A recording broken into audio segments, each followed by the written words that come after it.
দুই দিকে আন্দোলনকারীরা, মাঝে পুলিশের অবস্থান। জমজম টাওয়ারের সামনে শিক্ষার্থীরা অবস্থান নিতে গেলে পুলিশ বাধা দেয়, তাতেই বাধে সংঘর্ষ। আমি যদি বলি আজকে যে শেখ হাসিনা, পতিত স্বৈরাচার শেখ হাসিনা দেশের মধ্যেই আছেন, দেশেই আছেন, তা আপনারা কি বিস্মিত হবেন? কিন্তু কেন?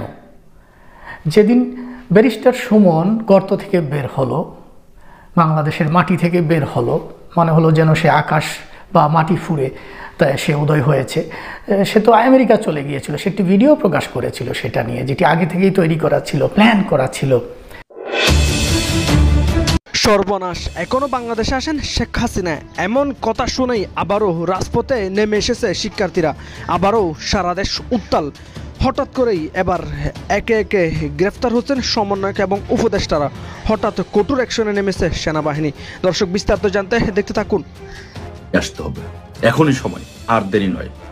এখনই আপনাদেরকে এই অপশক্তির বিরুদ্ধে, এই জঙ্গি ইনুসের বিরুদ্ধে, জঙ্গি ইনুস এই মৌলবাদীদের সাথে মিশে তাদের কাঁধে ভর করে সে ক্ষমতাটাকে আঁকড়ে ধরে রাখতে চাচ্ছেন।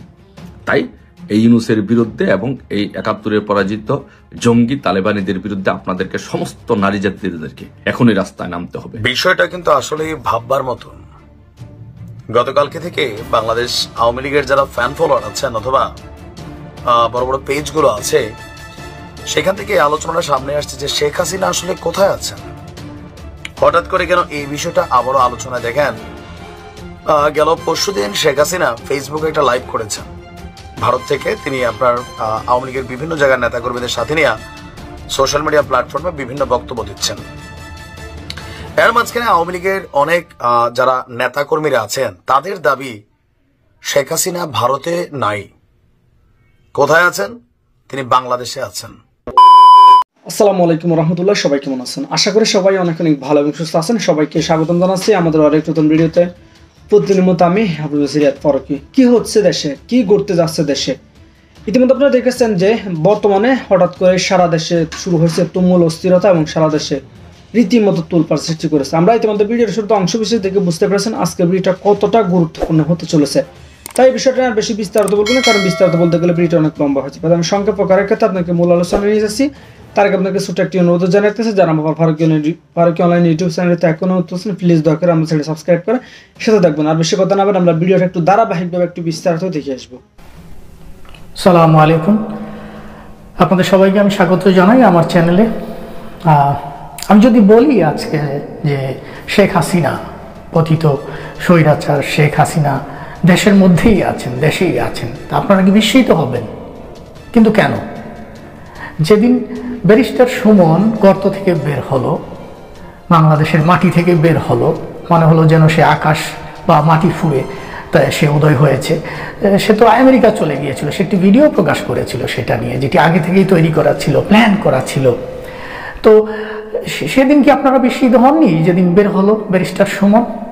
কি করে সে এতগুলো দিন এভাবে আত্মগোপনে থাকলো, কেউ তার কোনো হদিস জানে না, এবং সে মানুষকে এরকমভাবে ধোঁকা দিতে পারলো যে সে বাংলাদেশের মধ্যে নেই, এবং এক পর্যায়ে সে নিজে থেকেই ধরা দিল। এবং এটা কি মনে হয় না আপনার যে প্ল্যান করে এই ব্যাপারগুলো ঘটানো হচ্ছে? তাহলে আজকে যদি আমি বলি শেখ হাসিনা দেশের মধ্যে আছেন, এবং কালকে যদি এরকম সুমনের মতো, ব্যারিস্টার সুমনের মতো মাটি ফুঁড়ে বের হন, তাহলে খুব বেশি অবাক হওয়ার কি কারণ আছে? আমি এই পর্বে কয়েকটা প্রমাণ আপনাদের সামনে উপস্থাপন করব, যুক্তি বা প্রমাণ বা বিশ্লেষণ করে দেখানোর চেষ্টা করব যে আসলে শেখ হাসিনা দেশের মধ্যেই আছেন, এবং পরের পর্বে আরও কিছু বিশ্লেষণ আমি করব। তো প্রথমে আসেন আমরা পত্রিকার যে নিউজটা এসেছিল শেখ হাসিনার পলায়নের পর 5ই অগাস্ট, যে প্রথম আলোর সেই নিউজটি যদি আপনি পড়েন, দেখবেন যে সেখানে বলা হয়েছে যে শেখ হাসিনা পলায়ন করেছেন বা দেশ ছেড়ে চলে গেছেন, সাথে আছেন তার বোন শেখ রেহানা এবং সালমান এফ রহমান, যার শেখ হাসিনার সবচেয়ে কাছের সঙ্গী, ফাইন্যান্সিয়াল থেকে শুরু করে যে কোনো বিষয় আপনারা খুব ভালো করে জানেন সালমান এফ রহমানের কথা, যে সকল বিষয়ে তার ভূমিকা, এবং শেখ হাসিনার ডান হাত বলেন, যেই হাতই বলেন না কেন। তো সেই লোকটি সহ যখন ভারতে পালিয়ে গেছে আমরা জানতে পারলাম পত্রিকার মারফত, তখন কি আমরা বিশ্বাস করেছিলাম যে, কারণ সালমান এফ রহমানকে ছেড়ে শেখ হাসিনা ইন্ডিয়া পালিয়ে যাবেন এটা অবিশ্বাসযোগ্য, এটা বিশ্বাস করার কোনো কারণ নেই। এবং তার যে কাছের যে মানুষগুলা তাকে কি ছেড়ে দিবে? তো এটা তারপরে যখন বের হয়ে আসলো সালমান এফ রহমান গর্ত থেকে, সেটাও একটা নাটক ছিল। তাকে কিভাবে ধরা হলো, সে ধরা দিল বা এরকম, তার সাথেও ছিল আরেক মন্ত্রী। এখন দেখেন ঘটনাগুলো, শেখ হাসিনার আমলে যেভাবে আমাদেরকে নাটক দেখানো হতো একটার পর একটা, সেই নাটকগুলো কি শেখ হাসিনার পলায়নের পরেও কি বন্ধ হয়েছে? আমরা কি এভাবে কি আমাদেরকে বিজি রাখা হচ্ছে, নাকি আমরা সেই আগের সেই রেজিমেই আছি, শেখ হাসিনার আমলেই আসলে আমরা আছি, কে জানে। তো প্রথমটা ছিল সেই পত্রিকার নিউজ যে সাথে সালমান এফ রহমান আছে। তারপরে কি হলো, সালমান এফ রহমান দেশের মধ্য থেকেই ধরা খেলেন। তাহলে কালকে যদি শেখ হাসিনা এইভাবে জানা যায় যে দেশের মধ্যে আছেন, তাহলে কেন বিস্মিত হবেন আপনারা? দ্বিতীয় বিষয়টা বলি আমি, যে শেখ হাসিনা যে পলায়ন করলেন, তার সেই পলায়ন করার যে হেলিকপ্টার থেকে নামছেন, বিমানে উঠবেন, এরকম একটা ভাবমূর্তি ক্রিয়েট করা হলো, এরকম একটা সিনারিও ক্রিয়েট করা হলো, দেখানো হলো হেলিকপ্টার থেকে উনি নামছেন, সাথে হয়তো তার বোন আছে, দু একটা লাগেজ আছে। তো এই যে ভিডিওটি আপনারা বিশ্লেষণ করে দেখেন যে শেখ হাসিনার পলায়নের নিউজটা আসার কতক্ষণ পরে এই ভিডিওটা এসেছিল। খুব বেশি সময় লাগেনি, আধা ঘন্টা 1 ঘন্টার মধ্যে সবাই জেনে গেল, এরকম ভিডিও এসে গেল। এখন আপনার কি মনে হয় না এই ভিডিওটিও প্ল্যান করে করা হয়েছে, যেমন এই বাকি ঘটনাগুলো ঘটানো হচ্ছে প্ল্যান করে? শেখ হাসিনা যদি সত্যি সত্যি ওই সময় পালিয়ে যান, ভারতে চলে যান, এরকম একটা ভিডিও করার মতো সুযোগ কারো পক্ষে কি সম্ভব ছিল পাওয়া, যে একজন ভিডিও করবে, সেটা কর্মচারী হোক, যেই হোক? কারণ শেখ হাসিনা যেখানে থাকেন, যেখানে 16 বছর ধরে ছিলেন, তার যে প্রোটেকশন, তার যে আইন শৃঙ্খলা ব্যবস্থা, সিকিউরিটি, সেখানে কি একটি মাছি প্রবেশ করার সুযোগ পায়, কখনো পেয়েছিল? তাহলে কি করে আমরা ধরে নিলাম যে আসলে উনি পলায়ন করেছেন, এবং সেই সময়েরকার ভিডিও আধা ঘন্টা যেতে না যেতেই পাবলিকের সামনে চলে এলো? এটা বিশ্বাস করানোর জন্য, এটা প্ল্যান করে ভিডিওটি ফাঁস করা হয়েছে, আমাদেরকে বিশ্বাস করানোর জন্য যে শেখ হাসিনা পালিয়ে গিয়েছেন। সবাইকে একটা সান্ত্বনা দেওয়া হলো, পরিস্থিতি স্বাভাবিক করার জন্য, পরিস্থিতিকে সামাল দেওয়ার জন্য করা হয়েছিল। আপনি খুঁজে দেখেন তাহলে, যে যদি প্রশ্নই থাকে আপনার মনে, খুঁজে দেখেন এই ভিডিওটি কে ফাঁস করেছিল। কেউ কেন ক্রেডিট নিল না যে আমি কর্মী, আমি সেখানে ছিলাম, আমি এই ভিডিওটি করেছি? কাউকে তো আপনি তখন পাবেন না। শেখ হাসিনার সামনে দিয়ে একটি মাছিও যেতে পারতো না, তার এত টাইট সিকিউরিটি, এবং তার হাতে সব ছিল। কোন মানুষের ভিডিও, অডিও কল সে জানে না, রেকর্ড করেনি, তার কাছে পৌঁছেনি। এই নিউজ এবং এই সব ধরনের প্রমাণ সব কিন্তু আপনাদের কাছেই আছে। তাহলে কি করে সম্ভব? এবং সেনাবাহিনী যদি তাকে প্রোটেকশন দিয়ে পালাতে সাহায্য করে, তাহলে কি করে সম্ভব এরকম একটি ভিডিও করতে পারা? আপনাদের মনে কি কখনো এই প্রশ্নগুলো জাগেনি? পত্রিকা নিউজ দেখেন, সেখানে ভুয়া প্রমাণিত হলো। তারপরে এই ভিডিওটি, এটিও আসলে নাটক তৈরি করা হলো। তারপরে আপনি ব্যারিস্টার সুমন বের হয়ে আসলো, এরকম অনেকেই বের হয়ে আসলো। কেন? এই যে বলা হচ্ছিল যে শেখ হাসিনাকে সময় বেঁধে দেওয়া হয়েছিল, কতক্ষণ? 30 মিনিট, 50 মিনিট। এই যে তথ্যটি, এটিও আসলে একটি ভুয়া তথ্য। শেখ হাসিনাকে 30 মিনিট বা 50 মিনিট সময় দেওয়া হবে, আর শেখ হাসিনা মেনে নেবেন এবং উনি ভারতে পালিয়ে যাবেন। এটা তার 16 বছরের এই যে শাসন, জনগণের উপর নিপীড়ন, নির্যাতন, সেটা দেখে, এবং যে তার কন্ট্রোল ছিল, নিয়ন্ত্রণ ছিল সবকিছুর উপরে, সেটা দেখে কি আপনাদের মনে হয় যে উনি এটা মেনে নেবেন? এবং তার যে আশেপাশে যারা মদতপুষ্ট যেই বাহিনী ছিল, তারা এরকম একটা ভূমিকা রাখবে তখন আপনার মনে হয়? আমার মনে হয় এখানে অনেক বড় একটা ঘটনা রয়ে গেছে। ধরেন আপনি যদি বিশ্লেষণ করেন যে গাদ্দাফির জীবন এবং তার যে শাসন, এই গাদ্দাফিও কিন্তু খুবই কনফিডেন্ট ছিল। সেই ভদ্রলোক কিন্তু দেশ ছেড়ে পালিয়ে যায়নি। যখন ক্ষমতাচ্যুত হলো, তখন কিন্তু সে দেশ ছেড়ে পালিয়ে যায়নি। তার একটা সমর্থক গোষ্ঠী ছিল, ভেবেছিল সে আবার ক্ষমতায় চলে আসবে, সে পালিয়ে বেরিয়েছে বিভিন্ন জায়গায় দেশের মধ্যেই। কারণ তার তৈরি করা কিছু বাহিনী ছিল যেগুলো আসলে তার কথায় উঠতো, বসতো। তো এখন সেদিকে কি আমরা কি ইন্ডিকেশন পাই না যে আসলে বাংলাদেশের যে বর্তমান পরিস্থিতি, সেই পরিস্থিতি আসলে আমাদেরকে সেদিকেই কি ইন্ডিকেট করছে না যে শেখ হাসিনা দেশেই আছেন এবং তিনিই আসলে কলকাঠি নাড়ছেন অনেক কিছু? এই পর্বে আপনাদেরকে আমি এইটুকুই ধারণা দিলাম। পরের পর্বে আমি আরো কিছু প্রমাণ, যুক্তি, বিশ্লেষণ উপস্থাপন করব যে শেখ হাসিনা দেশেই আছেন, এটি ভাবার এবং বিশ্বাস করার যথেষ্ট কারণ আমাদের হাতে রয়েছে। ধন্যবাদ, সবাই ভালো থাকবেন।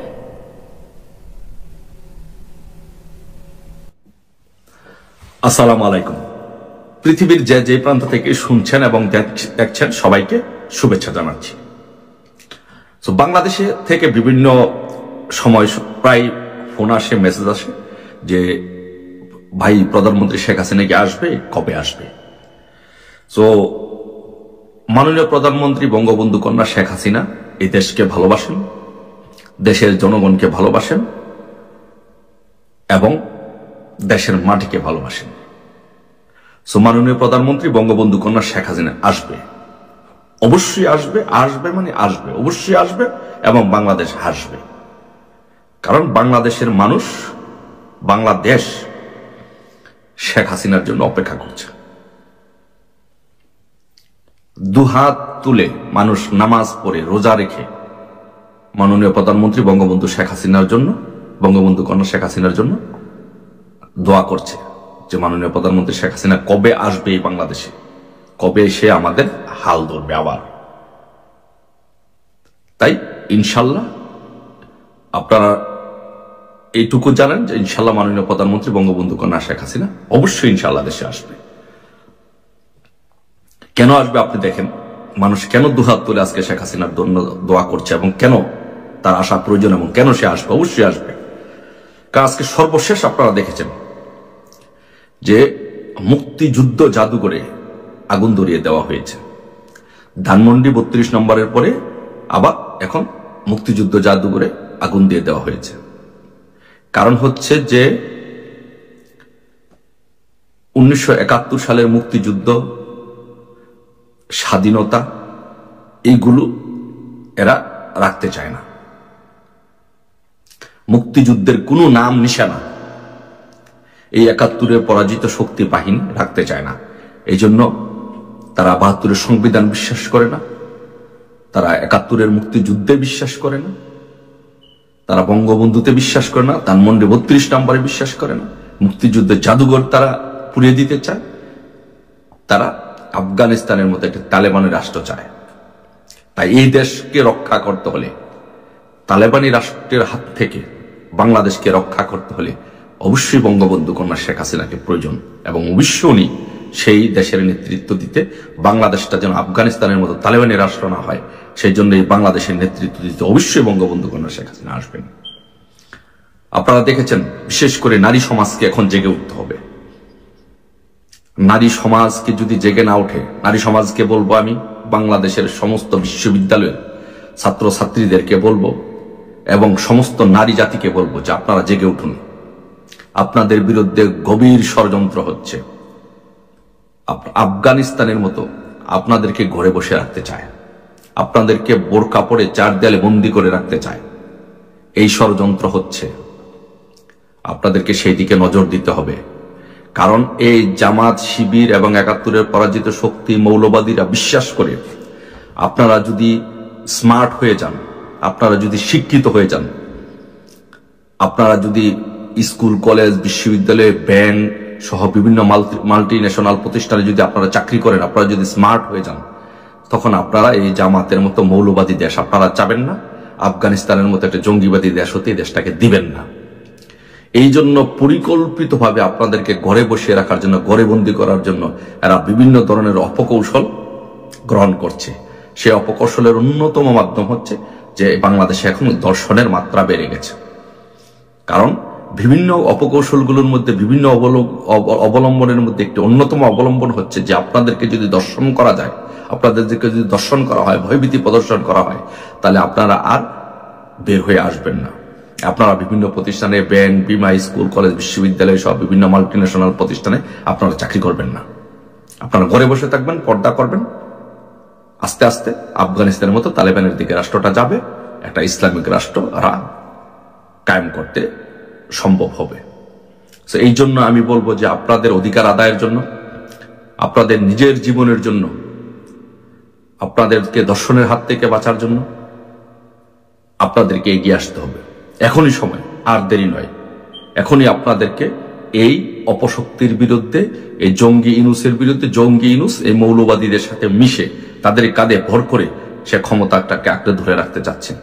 তাই এই ইনুসের বিরুদ্ধে এবং এই ৭১-এর পরাজিত জঙ্গি তালেবানিদের বিরুদ্ধে আপনাদেরকে, সমস্ত নারী জাতিদেরকে এখনই রাস্তায় নামতে হবে। আর আপনাদের নেতৃত্ব দেওয়ার জন্য অবশ্যই বঙ্গবন্ধু কন্যা মাননীয় প্রধানমন্ত্রী শেখ হাসিনা আপনাদের সাথে সবসময় আছেন এবং থাকবেন, এবং উনি বাংলাদেশে আসবেন। তারপরে আপনারা জানেন যে বিশেষ করে সেনাবাহিনীর কাছে আমি একটা অনুরোধ করব যে, প্রিয় সেনাবাহিনী, আপনারা এই বাংলাদেশের সম্পদ, এই দেশে বিদেশে আপনাদের অনেক সুনামের সহিত আপনারা জাতিসংঘের শান্তিরক্ষা মিশনের কাজ করেছেন। আপনাদের সেই সুনামটুকু ধরে রাখবেন।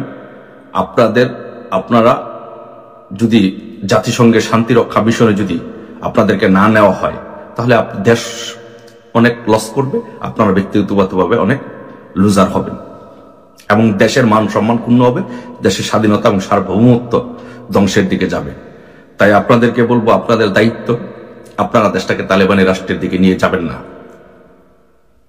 কিভাবে এই ৩২ নম্বর গুড়িয়ে দেওয়া হলো আপনারা থাকতে। মাননীয় আপনাকে বলবো যে, জনাব সেনাপ্রধানকে, জনাব ওয়াকারুজ্জামানকে বলবো যে, আপনি তো বলেছিলেন যে এই দেশের দায়িত্ব আপনি নেবেন, আপনি দেখবেন।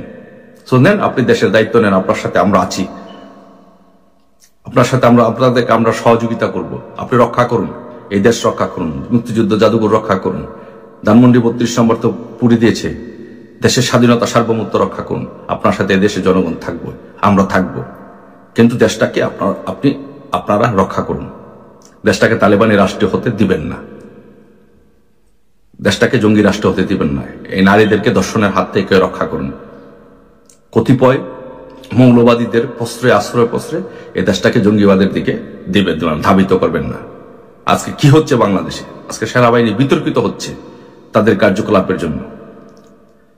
আপনারা যদি এই কার্যকলাপ এইভাবে বিতর্কিত হন, তাহলে এই দেশ ধ্বংস হবে, দেশের স্বাধীনতা এবং সার্বভৌমত্ব ধ্বংস হবে।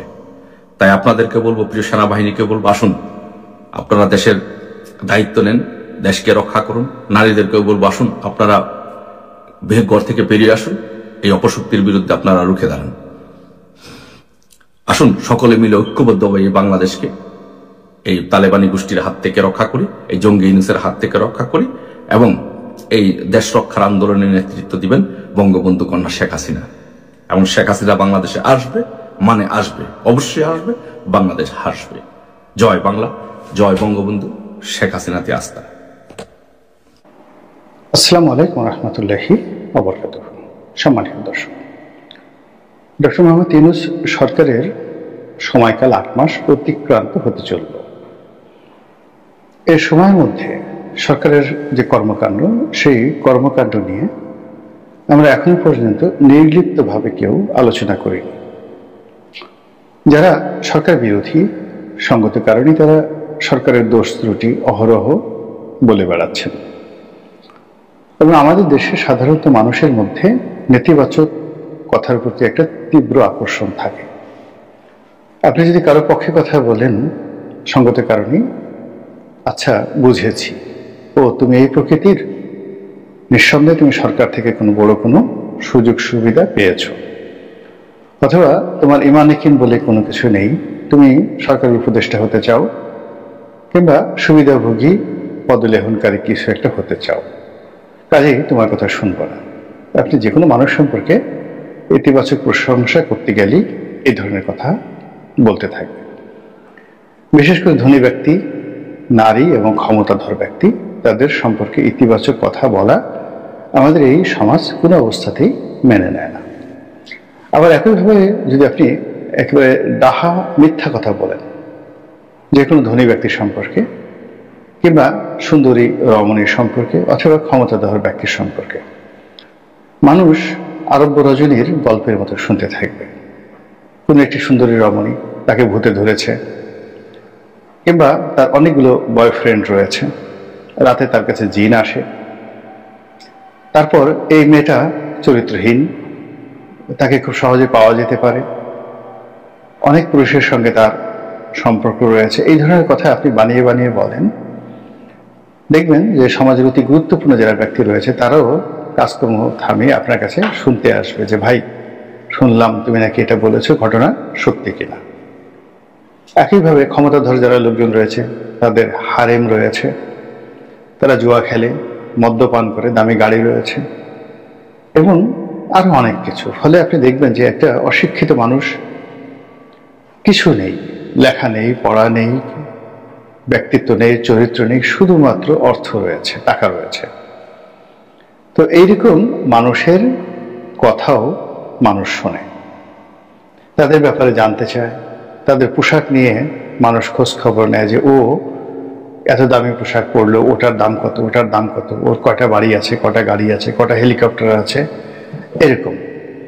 তো টাকাওয়ালা, সুন্দরী এবং ক্ষমতাধর লোকদের সম্পর্কে সুতীব্র এরকম যে নেতিবাচক খবর শোনার যে আকর্ষণ, এই আকর্ষণের কারণেই আমাদের সমাজে আমরা যারা প্রচার প্রপাগান্ডাতে রয়েছি বা মিডিয়াতে রয়েছি তারা সবসময় নেতিবাচক কথাগুলো আগে শুরু করি বা সবসময় বলে থাকি। আর যারা ধনবান ব্যক্তি, তারপর ক্ষমতাধর ব্যক্তি আর সুন্দরী, সুন্দর পুরুষও হতে পারে, ক্ষেত্রে সুন্দর সুন্দরী দুটো যারা লিঙ্গ বৈশিষ্ট্য করতে চান তারা একই সমস্যার মধ্যে পড়েন, অর্থাৎ লোকজন তাদেরকে নিয়ে মন্দ বলবেন। কিন্তু পৃথিবীতে অ্যাবসলিউট মন্দ বলে কোনো জিনিস নেই, আবার অ্যাবসলিউট ভালো বলেও কোনো জিনিস নেই। সব ভালোরই একটা অন্ধকার দিক রয়েছে আর সব মন্দরই একটি ভালো দিক রয়েছে। আমরা যে ধুতরার বিষয়ের কথা বলি, এমনকি গোখরা সাপের বিষয়ের কথা বলি, মানে এই জিনিসগুলো ধুতরার বিষ বা গোখরা সাপের বিষের যে মেডিকেল ইম্পর্টেন্সি, এটি আপনি ভাবলে বা আপনি জানলে আপনি অবাক হয়ে যাবেন। অথবা আমরা যে ধ্রুবতারা দেখি, আকাশের ধ্রুবতারা দেখি, নক্ষত্রপুঞ্জ দেখি, গ্যালাক্সি দেখি, মিল্কওয়ে দেখি, অবাক বিস্ময়ে তাকিয়ে থাকি, আকাশের চাঁদ দেখি, পূর্ণিমার চাঁদ দেখি। আপনি যখন কাছাকাছি যাবেন সেখানে কেবলই মাত্র হতাশা, ছাই, বায়ুহীন, শব্দহীন একটি পরিবেশ। আবার আপনি যদি নক্ষত্র মণ্ডলীর কাছাকাছি যান, যদিও সূর্য ছাড়া অন্য কোনো নক্ষত্রের ধারের কাছে যাওয়ার মতো অবস্থা আমাদের বিজ্ঞান এখনো তৈরি করতে পারেনি। তো সূর্যের কাছাকাছি যাওয়া প্রশ্নই আসে না। মানে সূর্যের নিকটবর্তী যে গ্রহটি রয়েছে বুধ কিংবা শুক্র, বুধ বা শুক্রতে পৃথিবীর মানুষ কোনো বাহন পাঠাবে এটা কল্পনা করা যায় না। আমরা এই যাবৎকালে চাঁদে যানবাহন পাঠিয়েছি, মানুষ পাঠিয়েছি, মঙ্গল গ্রহে আমরা নভোযান পাঠিয়েছি, আরও কিছু কিছু উপগ্রহে বা গ্রহে খবর লেনাদেনার জন্য আমরা সেখানে বৈজ্ঞানিক যান প্রেরণ করেছি। এতটুকু পর্যন্তই আমাদের সীমাবদ্ধতা, জ্ঞানের সীমাবদ্ধতা। তো যা বলছিলাম যে আমরা যা কিছু দেখি সব সত্য নয়, আর যাকে সত্য হিসেবে মানি তাও সব সত্য নয়। তো সেই দিক থেকে ডক্টর মোহাম্মদ ইউনূসের যে কর্মকাণ্ড, সেই কর্মকাণ্ডের মধ্যে যত বদনাম শুনেন আসলে তত বদনাম নেই, আবার যত সুনাম শুনেন তত সুনাম নেই। আমি আমার ক্ষুদ্র যে দৃষ্টিকোণ বা জ্ঞান বুদ্ধি, তার থেকে আমি বেশ কয়েকটি ভালো কর্মকাণ্ড এবং মন্দ কর্মকাণ্ড বলব। যেহেতু আমাদের দেশের বেশিরভাগ মানুষ মন্দ কর্ম পছন্দ করে এবং মন্দ কর্ম শুনতে তারা আগ্রহ প্রকাশ করে, এই জন্য ডক্টর মোহাম্মদ ইউনূসের সরকারের যে 10টি বিষয়টা কিন্তু আসলে ভাববার মতো। গতকালকে থেকে বাংলাদেশ আওয়ামী লীগের যারা ফ্যান ফলোয়ার আছেন অথবা বড় বড় পেজগুলো আছে, সেখান থেকে আলোচনাটা সামনে আসছে যে শেখ হাসিনা আসলে কোথায় আছেন। হঠাৎ করে কেন এই বিষয়টা আবারও আলোচনায় দেখেন, গেল পরশুদিন শেখ হাসিনা ফেসবুকে একটা লাইভ করেছেন ভারত থেকে। তিনি আপনার আওয়ামী লীগের বিভিন্ন জায়গার নেতাকর্মীদের সাথে নিয়ে সোশ্যাল মিডিয়া প্ল্যাটফর্মে বিভিন্ন বক্তব্য দিচ্ছেন। এর মাঝখানে আওয়ামী লীগের অনেক যারা নেতাকর্মীরা আছেন তাদের দাবি শেখ হাসিনা ভারতে নাই। কোথায় আছেন? তিনি বাংলাদেশে আছেন। এই বিষয়টারে একদম অযৌক্তিক হিসাবে মাঝে মাঝে আমার কাছেও একটা রহস্যজনক লাগে। দেখেন 7 মাস শেখ হাসিনা, শেখ রেহানা, এদের কোনো ছবি, ফুটেজ, ভিডিও, কোথাও কোনো কিছু নাই। বিভিন্ন জায়গায় তিনি বক্তব্য দিচ্ছেন, বিভিন্ন জায়গায় তার কনফারেন্স প্রোগ্রামে অংশগ্রহণ করছেন, কিন্তু তিনি কেন ভিডিও ফুটেজে আসছেন না? বিষয়টা কেমন হবে যে ধরেন বাংলাদেশের কোথাও না কোথাও শেখ হাসিনা লুকিয়ে আছেন বা পলায়নরত আছেন। ওই দিন আমরা যে হেলিকপ্টার করে শেখ হাসিনারে যাইতে দেখছি, এই হেলিকপ্টার কিন্তু ইন্ডিয়াতে যায় নাই, খেয়াল আছে তো? এটা কিন্তু ওনারা ভারত নিয়ে যায় নাই। আমরা পরবর্তী দেখছি আর্মির একটা বিশেষ ফ্লাইটের আনাগোনা ঘটছে, ভারতের ইন্দোর না কোথায় একটা প্লেন গেছে, কিন্তু শেখ হাসিনার এই হেলিকপ্টারের ফুটেজ ছাড়া আর কোনো ফুটেজ কিন্তু নাই। আর এই হেলিকপ্টারে করে তিনি সাভারে সম্ভবত গিয়েছিলেন। সাভারে যাওয়ার পর থেকে মুহূর্তের মধ্যে শেখ হাসিনা ভারত পালাই গেছে, আমরা যেটা খবর পাইলাম। ইভেন ভারতও বলছে যে তিনি ভারতে আছেন, সরকারের বিশেষ প্রটোকলে আছেন, কিন্তু আওয়ামী লীগের নেতাকর্মীদের মধ্যে এই একটা জিনিস আসছে যে না, শেখ হাসিনা বাংলাদেশে লুকিয়ে আছেন। আসলে বিষয়টা কেমন, মানে কেমন যেন একটা রহস্যজনক অবস্থান। কেউ কেউ বলছেন তিনি হেলিকপ্টারে করে পরবর্তী সময় আবার বিশেষ একটা বাহিনীর কাছে তিনি চলে এসেছিলেন এবং তাদের হেফাজতে আছেন। তিনি সারা বাংলাদেশের কি অবস্থা এটা বোঝানোর জন্যই দেশবাসীকে একটু সময় দিচ্ছেন, এরপর তিনি গর্ত থেকে হুট করে বের হয়ে আসবেন। এই ক্যালকুলেশনটা একবারে উড়াই দেওয়ার মতনও না, আবার এটা বিশ্বাস করার মতনও না। কারণ ভারতের গণমাধ্যম, ভারতের যে সরকার, তারা বিভিন্ন ভাবে বলেছে যে তিনি ভারতে অবস্থান করছেন, দিল্লির কোনো একটা বিশেষ জায়গায়। তো এখান থেকে নানান প্রশ্ন অনেকের মধ্যে, যে শেখ রেহানার তো সিটিজেন আছে আপনার ইউকে, তারপর ফিনল্যান্ডের, তো তিনি কেন আপনার যাচ্ছেন না? শেখ হাসিনা ঠিক আছে, বাট বাকি ফ্যামিলি মেম্বাররা কে কোথায় আছে? একদম জয় সারা সবাই এক ধরনের নিরুদ্দেশ হয়ে গেল, রাতারাতি গায়েব হয়ে গেল। এটা কি আদৌ সম্ভব?